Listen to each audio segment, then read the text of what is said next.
पैंजण सोन्याचं असलं तरी त्याची जागा पायातच आहे आणि तुळशी बुक्का दिसताना जरी सामान्य दिसत असला तरी त्याची जागा ही उंच माथ्यावरच आहे. कारण किमतीवर अस्तित्व ठरत नाही, तर तुम्ही कमवलेल्या स्थानावरून ठरत असतं.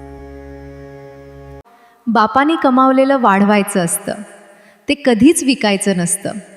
मग ती इज्जत असो वा दौलत. कितीही जीव लावला तरी कोणी आपलं होतं नाही.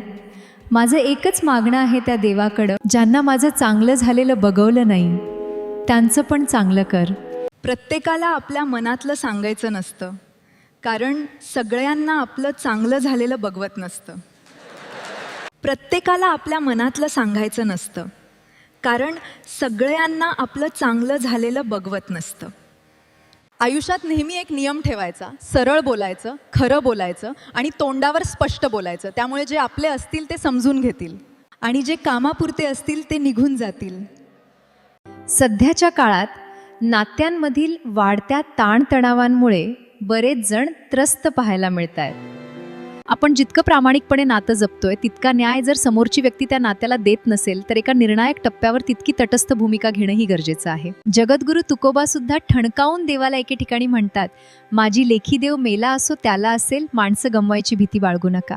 जाणाऱ्याला निमित्त लागतं, थांबणाऱ्याला इच्छा लागते.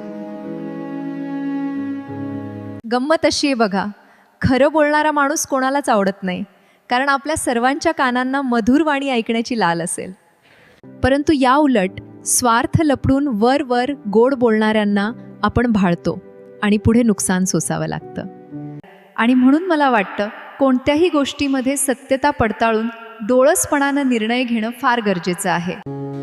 कधी कधी एक गोष्ट खूप उशिरा आपल्या लक्षात येते की वरवर कठीण दिसणाऱ्या गोष्टी अगदी त्याप्रमाणे तुमच्याशी निष्ठा दाखवणारी माणसं तुमच्याशी नाही, त्यांच्या स्वार्थाशी एकनिष्ठ असतात. गोंधळ असा झालाय की प्रत्येकाला आपलंच म्हणणं मांडायचं आहे, स्वतःच्याच मताला न्याय मिळवून द्यायचा आहे. तुम्ही फक्त या गोंधळात पडू नका, कारण आपण कितीही चांगलं स्पष्टीकरण दिलं, समोरच्याचं आपल्याबद्दलचं असणारं मत बदलेलच असं अजिबात नाही. जगद्गुरू तुकोबारायांचं प्रमाण हे सत्य गेले घोड्यावरी, या सत्याची चाले थोरी. खरं वास्तव तर असं आहे, सत्य चप्पल घालून तयार होईपर्यंत खोटं गावभर हिंडून आलेलं असतं.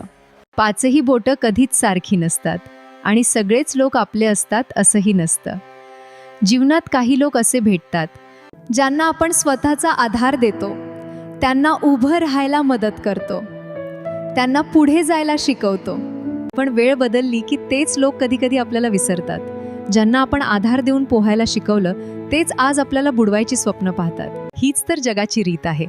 म्हणून आयुष्यात एक गोष्ट कायम लक्षात ठेवा, कोणावरही इतका विश्वास ठेवू नका की त्याच्याशिवाय जगणं कठीण होईल.